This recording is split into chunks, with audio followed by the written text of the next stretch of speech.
Pemirsa, mantan sopir keluarga Ferry Sambo Kuat Ma'ruf divonis hukuman 15 tahun penjara. Sementara Brigjen Riki Rizal, ajudan keluarga Sambo dijatuhi hukuman 13 tahun penjara.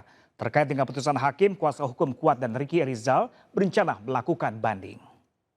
Menjatuhkan pidana terhadap terdakwa Kuat Ma'ruf dengan pidana penjara selama 15 tahun. Vonis 15 tahun penjara dibacakan Hakim Ketua Wahyu Iman Santoso. Kuat dinyatakan majelis hakim bersalah dan tidak ada pembenar dan pemaaf atas perbuatan terdakwa. Dasar putusan vonis lebih berat dari tuntutan jaksa yang menuntut hukuman 8 tahun karena Kuat Ma'ruf terlibat aktif dalam pembunuhan. Tindakan Kuat Ma'ruf tanpa diperintah menutup pintu rumah bagian depan saat kejadian penembakan menurut hakim bertujuan agar suara tembakan dan kegaduhan tidak terdengar.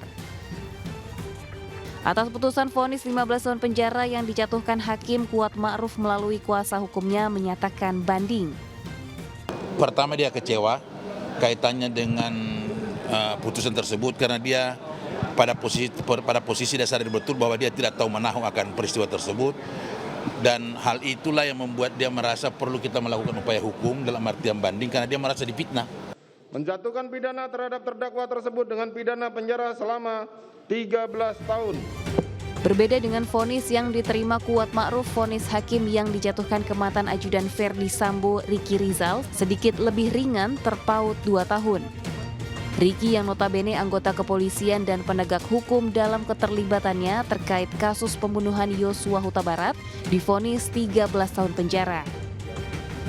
Hal yang memberatkan hukuman Riki salah satunya perbuatannya mencoreng institusi Polri. Usai persidangan, Riki sendiri mengaku tak memiliki niat dan keinginan untuk melakukan pembunuhan berencana terhadap Yosua. Saya tidak pernah mempunyai niat dan kehendak untuk membunuh Yosua dan saya tidak tahu proses penyidikan.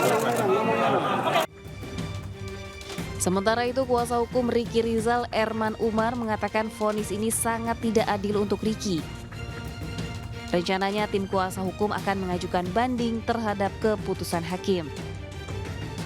Jangankan 13 tahun, satu hari pun tadi udah ngomong sebelumnya, 1 hari pun banding. Tim Liputan iNews melaporkan.